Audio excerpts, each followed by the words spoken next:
Hi everyone, I'm gonna talk about Julia Alvarez. This PowerPoint is based on the video and the text I've read from her. So first of all, I'm gonna talk about the quotes I gathered from her video. These are the quotes I gathered.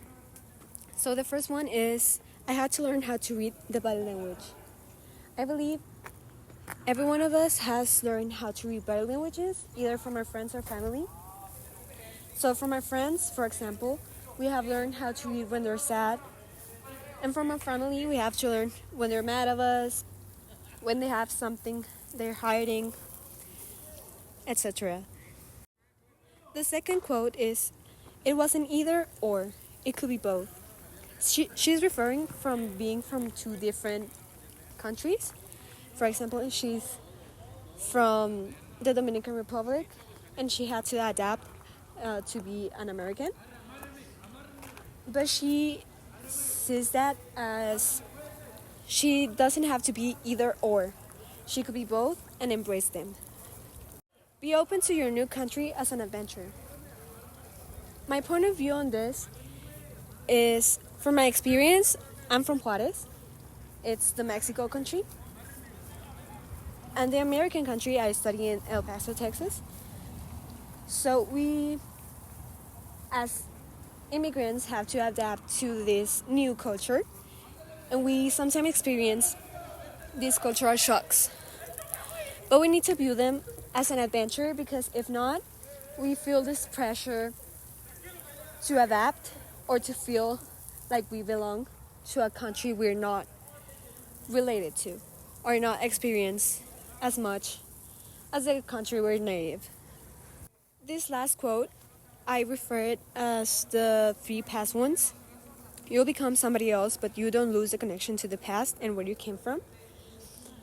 And it refers to, like, you embrace what you are, where you come from, what you were born with, you were raised in, and you have to embrace it because it's part of your essence. And it's what you are. You don't need to fit it in. You just need to find the space to be yourself.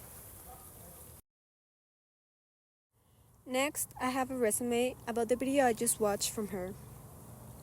Julia Alvarez, an immigrant born in New York City in 1950s, yet raised in Dominican Republic from 3 months old until age 10. She and her family returned to New York after her father's failed coup attempt against the Dominican military dictatorship. As an immigrant, Julia struggled adapting to the American culture, feeling like she gave up a part of herself. Wishing someone had told her she didn't have to choose between being Dominican or immigrant, but could be both. My perspective on this.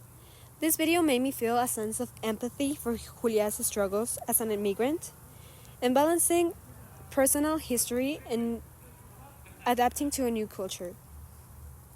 Also, after watching the video, I felt admiration for her journey in learning how to embrace both aspects of herself. I myself have experienced this, being from Mexico and having to adapt to the American culture because I study in El Paso, Texas.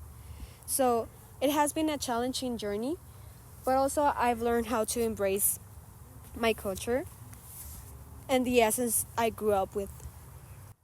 Next, I have a word cloud about the words I found interesting about her text and her video, and what I came across with feeling like empathy or related to: immigrant, struggle, belonging, language, adaptation, identity, and connection. Next is a definition table. The words I found in her text were lilting, jacked, scold, minutely, and countenance, if I pronounce it right. So the first one, lilting, is a pleasant, gentle accent. Jagged is to talk persistently. Scowl is to look at someone with an annoyed expression. Minutely, with great attention to detail. and consonants, a person's face or facial expression. I've experienced this many times throughout my life. From many people have made an emphasis that I sometimes talk with a lilt. I jack with my friends all weekends. I have a bad habit of scowling when something bothers me. I've also learned to read my mom's face minutely, and my consonants is easy to read. Overall, this is my midterm project. I hope you enjoyed it and I explained myself well. Thank you.